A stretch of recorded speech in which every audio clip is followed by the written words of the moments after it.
Hi, everyone. Welcome to another amazing episode of Deliberately Intentional with me, Remi Fagbohun. Today's topic is intentional parenting. Part one. I say part one because this is not a conversation that's going to happen just once. There's so many different aspects to parenting. I actually believe that parenting kind of never ends. You're going to be a parent until the day you die. And here's why. There are things that your child is going to encounter at different parts of their lives that you've already encountered. So, of course, it's your role to help them with it. I became an intentional parent because I wanted to correct the things that were done to me. I feel that my life would have turned out so much differently. I feel like my life would have come out in a whole different way if my parents had been more intentional with me. So that's not saying that they were wrong. They did what they knew how to do. But taking from that, how do I now map a format for what I want to give my child in the future? I felt that I needed to be more intentional. Now, what does that mean? First, you have a child. When you're pregnant with your child, are you thinking about what kind of person are you bringing into the world? What role do you want to play? I decided I wanted to be the support. I want to be the person that nurtures and allows you to feel safe and allows you to feel that whatever you want to do in this world, you've got your parents as your rock and as your center and as your foundation. So basically, you have this solid foundation in which you can now go into the world, fly and come back, and we're always there for you. So, but how do you do that? How do you start that process? For me, it started while I was pregnant. I said, I want my son to be independent. Why did I say independent? Because I had seen other people that were completely dependent on their parents. So I was like, yeah, that's not going to be my child. I wanted him to be smart. How do you encourage a child to be smart? You place smart, intelligent things around them. I was reading to him from an early age. He had puzzles. TV time was limited. I talked to him like a person, not baby talk. I never did baby talk. I'll be honest. I just did it. But the key points that I'm trying to bring is like I was very intentional from day one. It didn't stop. It hasn't stopped till this day, and I don't intend for it to stop going forward. My roles are going to change, obviously, because there's a point when I had to read to him. Of course, I no longer have to read to him anymore. But what I'm working on with him now is also different from what I was working on with him from when he was 2 or when he was 3. It just never ends. The steps in which you are, if we still go back to what I was talking about initially, what were the things that I thought about more? Remember I said that independence. The other one was him being intelligent. The other one was him being outspoken. I wanted him to be confident enough to be able to say his mind. So what did I do to encourage that? I encouraged him to speak to me. I didn't judge him. If he said something wrong or if I said something that I didn't quite agree with, I never hushed it. I encouraged him to give me his why. When he starts giving me his whys, even at a young age, I would then say, but did you think about this? And then he would say, oh yeah, no, I did it. Then that increases his knowledge. That knowledge that increases now adds to what he didn't have before. So the next time we have the conversation, he builds from that and it continues to grow. I was never the parent that felt children shouldn't be heard. I allowed him to speak. I just simply had times that it was appropriate to speak. He would not be talking to me while I'm in the middle of an interview or I'm in the middle of a conversation with a client. He always knew that he could come and meet his mom, but he had to say it the polite way. He needed to say his please, excuse me's, and what have you. I didn't want someone that didn't know how to be or how to carry themselves in public or amongst people other than us. But a lot of parents don't realize that how you set the stage sets the standard that your child carries on throughout their lives. So for me, I always made sure that he was very polite to me. He was always very playful. We were the same with him. We were playful, but we were also respectful of who he was as a child, and that's just continued as he's grown older. All of these things are part of what allow children to have a self-identity, allow them to feel confident in who they are. Parents that tend to hush their kids and don't allow them to express themselves, then you now later on in the future say, oh, why are you not expressing yourself? Well, when I tried to talk to you, you kind of shut me down, or you told me I was stupid, or you told me I didn't make any sense. So for other kids, yeah, they might be able to push past that, but for a lot of kids, they shut down. I never wanted to do that. I'm not going to make it sound like I was perfect, but being around him a lot allowed me to be able to see his little mannerisms. I could see if something I said was a little off. I made a lot of mistakes I made a few mistakes. I wouldn't say a lot. I made a few mistakes when he was younger. But every mistake that I made, the minute I caught it, I corrected it. So let's say, for example, there was a time, the swimming would be the biggest of them. When he said he wanted to swim, I was like, well, sure, you want to swim. I did not know anything about swimming. I was a complete novice, but I wanted to be the supportive parent anyway.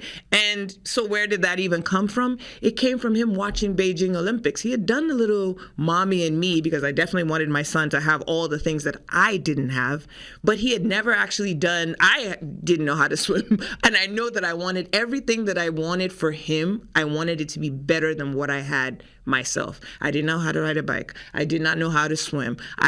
There's so many things I just never did because my parents were busy doing other things. They didn't really have time to teach us. It was just me and my sister at that point in time. So who was going to teach any of us? Who's going to be outside teaching us how to ride a bike? Definitely not something the African parent thinks about.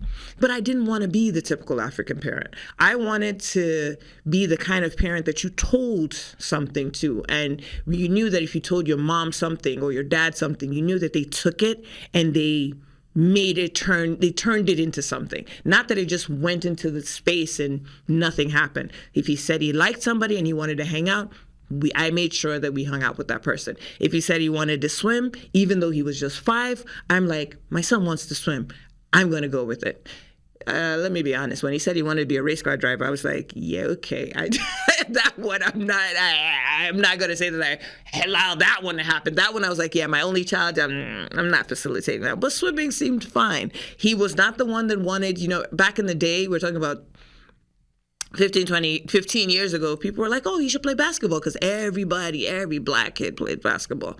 But I was like, he's not gravitating towards that. I'm not going to force him to do something just because society says that black boys should play basketball. I'm like, no, he says he wants to swim. Swimming's where he's going to be.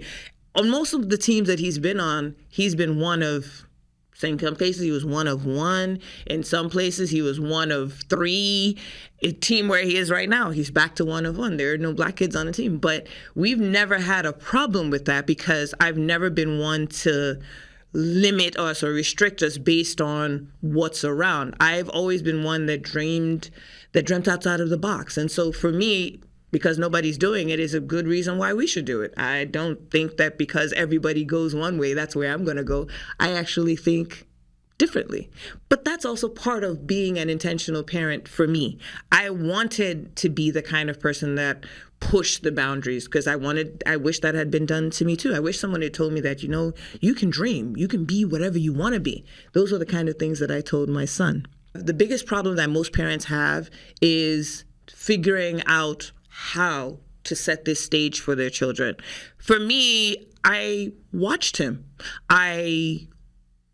Everything he said he wanted to do, I would support. From the things that he showed a natural interest in, I built on. For example, he liked math. Okay, he liked math. He liked a little bit of the sciences. So that means you could do either or the two. Great. I had people around me. I would introduce him to those people. And as he had these conversations with different people, he would be able, not coming from mom, by the way, because, I need to give you the idea of what an African parent will tell you what you should do.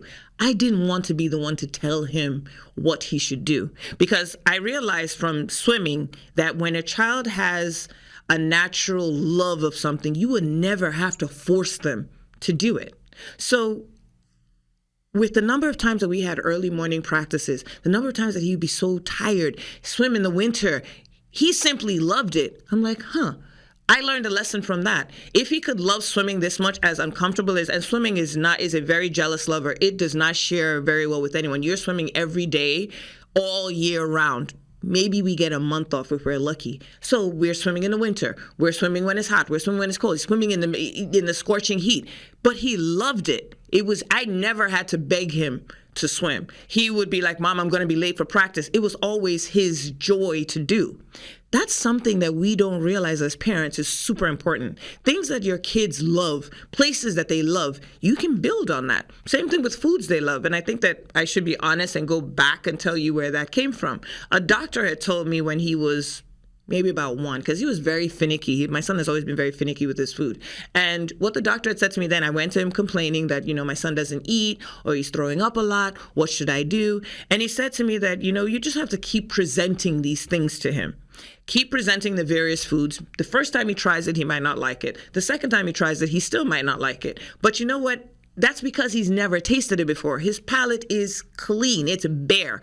Of course, the sweeter things he's going to gravitate towards if that's what you keep presenting to him. But once you find one thing that he likes, add that to almost everything. Who says you can't add banana to chicken? Who says you can't add banana to beef? Because banana was the only thing that he loved. And that was what taught me how to, keep adding. Even though the advice was for food, I use that advice everywhere. Meaning, I use it for swimming. I'm like, okay, well, if he loves swimming so much, I'm going to tie good grades to swimming. You get good grades, you continue to swim. You don't get good grades, you know what? The swimming is not going to happen if you don't get your good grades. See what I did there? It's very intentional. Using your words to positively influence your kids to do the things that they actually already are inclined to doing. It's a simple strategy, but it's a strategy that has worked for me for many, many years. I've always tied things that I know he likes, added more to it, and that's just basically all of the things that he's liked. I've just kind of tied them together. Even things that he didn't know he liked, I would be able to pinpoint, like, you know what, from here to here, these are more things that I can add. He would like all of this. And then it still is presented right back to him, and then I ask him, like, okay, well, what do you think about this? Okay, I don't really like this that much, or I do like this that much.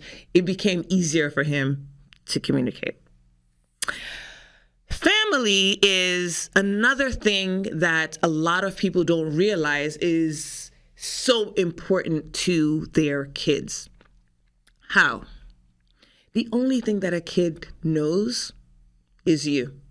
So what are you doing as your child is born, the first person that they see is you. They don't know who you are, but all they know is this person's face keeps coming up every day. Like, so this person must be important. Then you become a source of food, because that was when you're giving breast milk, you're becoming a source of food. But it grows. Then you're the only person they see. You're the one that's going to now select very carefully the people that you're to introduce to your child.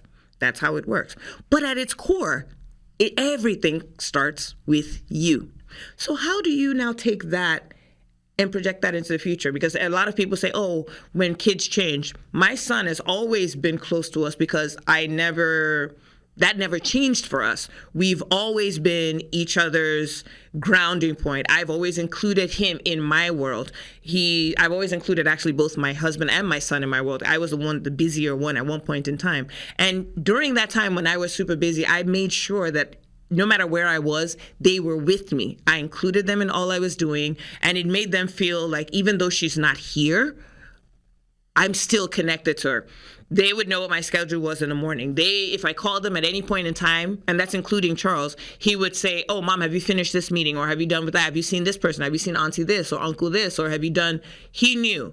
And so guess what he's done now that he's older? He does exactly the same thing. So and that's why I say that family can be a centering thing for you as a parent and for your children that you also create for them.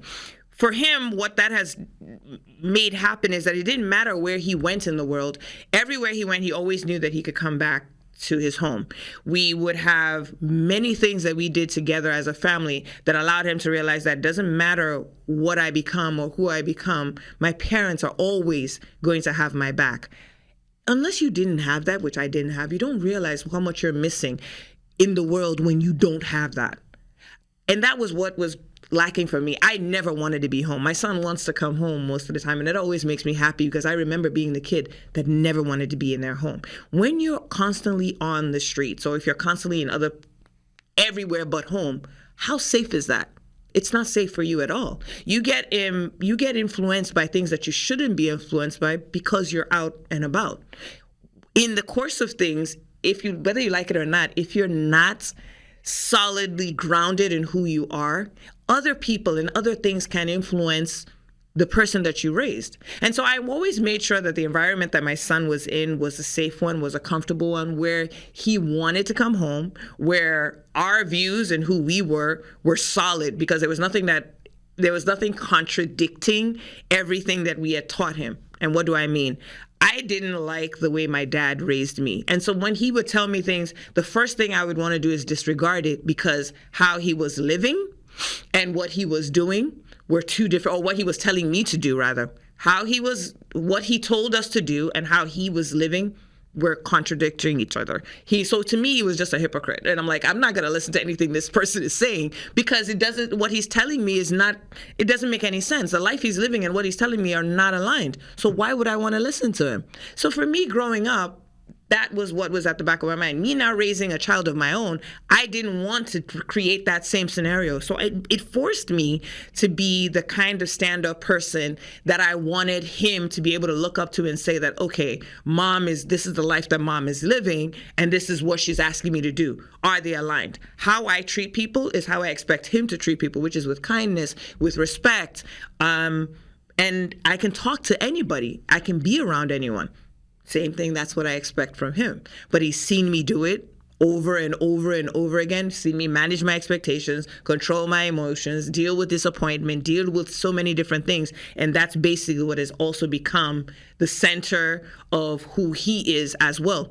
Just by example, you can be the best influence on your child yourself. You don't need anybody else. That's not to say that I've not spoken or my son doesn't have conversations with other people.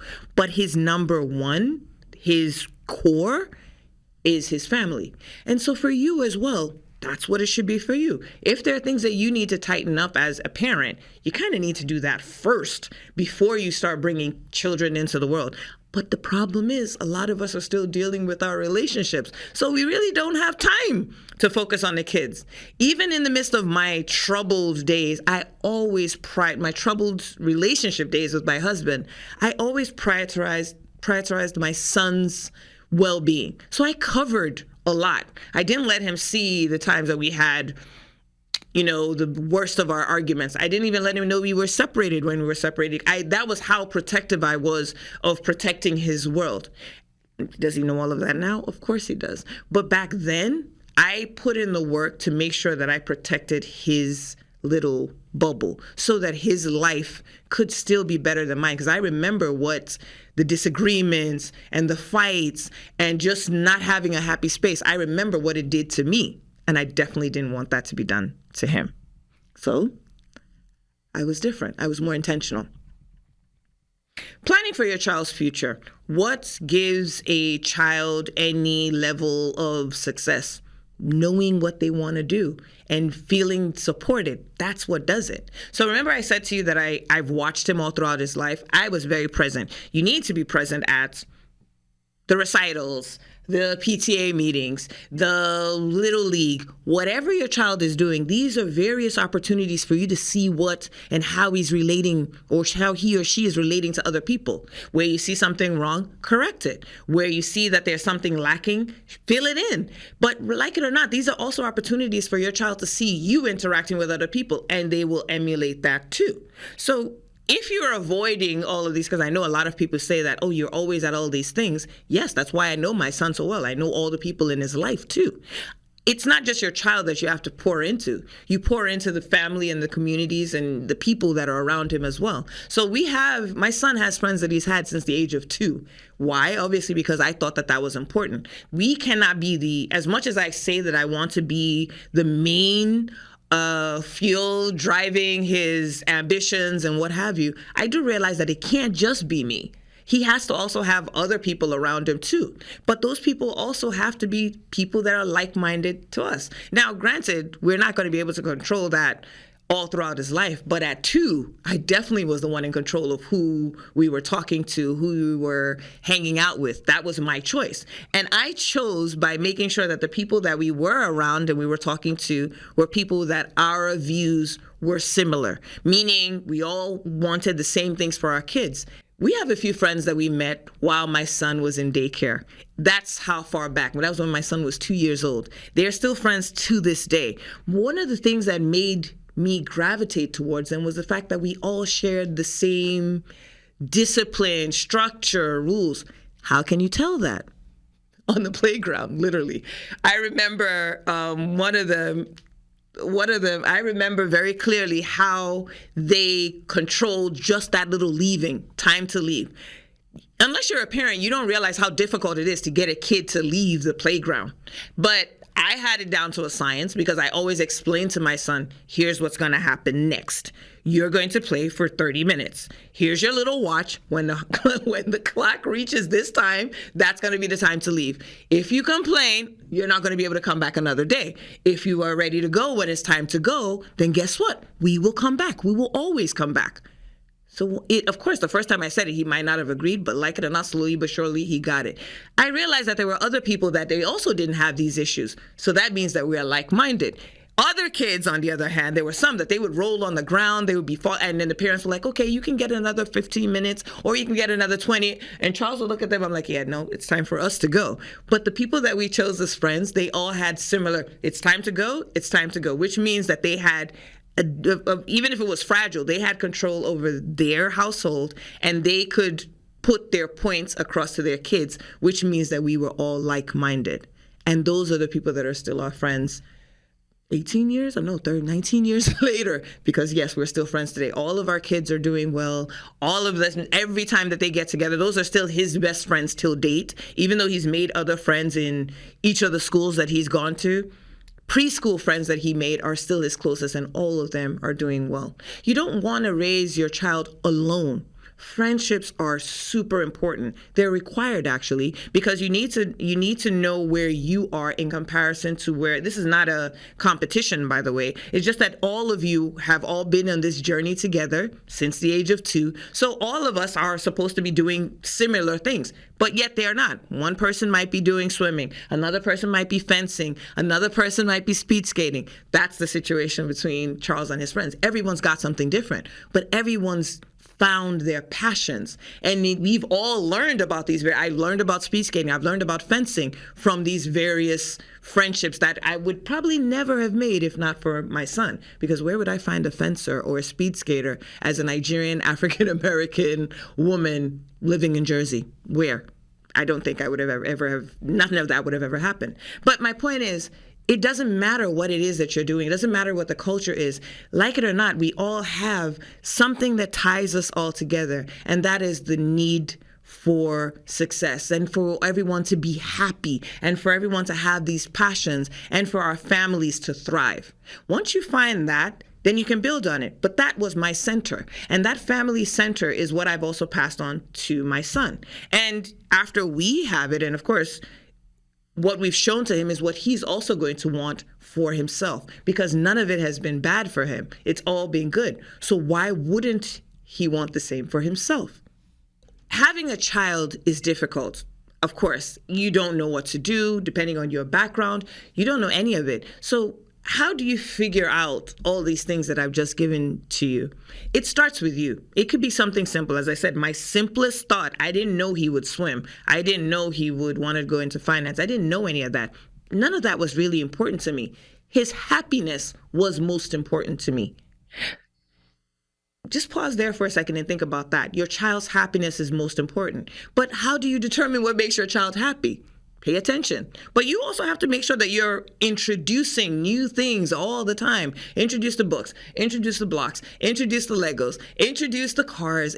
You are going to be, yes, it's a lot of work as a parent, but what you introduce your child to makes a difference to what they're thinking about. Now, if I don't introduce anything and I think that they're just going to find it on their own, the problem with that is 9 times out of 10, people end up finding things that are not great. They'll find their way into bad things. They won't necessarily find their way into the best TV show or a book, or no, they won't. You being intentional, you being the person that they want to make the happiest in the world. Remember, when they're young, the only thing they want to do is make you happy. So how are you using that influence to your advantage? I used to make sure that I would read him a page and he would read me a page. I would read books that he was reading so that we could have conversations about it. I would make sure before he got to watch TV, he had to write a little bit so that I knew what his thoughts were and so that he knew how to write. Because I'd heard that, boys don't know how to express themselves. I'm like, yeah, mine's going to be able to express themselves. Anything people told me at one point in time, I was like, yeah, that's not going to be me. My boys are usually not close to their dads. Have you seen my husband and, and my son? They're like clingy, lovey. Yeah, that's all me, because that's what I really, really wanted for them. I wanted him to have this confidence that, I'm loved, and that with this love, I can go and take over. I don't have to go looking for love because I have it. I had to go looking for my love. I didn't feel like I was loved in my house. And so, yeah, I found myself in some precarious situations. I didn't want that for my son. I wanted him to know he was loved. Even when he does something wrong, I'm like, yeah, I love you, but yeah, you messed up there. You effed up in some cases. And I'd be the first to tell him, don't think that because you want to be a loving parent, you cannot discipline your child, or you can't have a proper conversation, or you can't tell them when they've done wrong. For me, I would take away things whenever my son has done something wrong. I would say, you're not going to be able to go here because you've done something wrong. So he would always know when he's done something wrong. It wasn't like me that I got beaten and I didn't even know what I was being beaten for. Sometimes what they were beating me for made zero sense, because I'm like, wait, what? You're beating me because my sister is crying? How is it my fault that my sister is crying? I'm a kid myself. But my point in bringing all of this forward in this intentional parenting, because I know that this is a vast topic. That's why I said I'm breaking it down. This is just part one. But I hope that with this, in this little episode, that you're able to see that you are the core ingredient in intentional parenting, you and your child. Understanding your child is super important. What you understand, you build on. But these roles are going to keep changing. What you're looking for when they're 1 is going to be different from what you're looking for at 2, different at 3, different at 4. And you're going to have to keep adjusting. It's different at 21, and it's going to be different when he's 31. But parenting never really ends, because when he becomes somebody's husband, he's never been somebody's husband before, but we've been in a relationship a whole lot longer. So there's so much that we're going to teach him to do. And that's the same thing I would say to you too. Understand your role as a parent and know that it's ever evolving. That's one of the reasons why I always advise people to be certain and sure before they become a parent, because it's a role that you can't just, it's not like a hat that you can take off, or an Instagram picture like, oh, it's cute, and then you can drop it. Every single thing you do, every moment is a teachable moment. And I've used every single moment to teach lessons. And that's why when people meet my son, they're like, oh, he's so deep. This is because of all I've poured into him. When you pour into something, whether you like it or not, into someone or something, anything, your craft, a person, you're going to get it back 10 times full, because what you've poured in doesn't just stay there and sit there on its own. It blossoms and it grows. So that's how I'm going to end part 1 of intentional parenting. I hope that you've taken something from this episode. Don't worry, I won't be too long before I continue this series, but don't forget to catch all new episodes of Deliberately Intentional on Wednesdays. Thank you, everyone.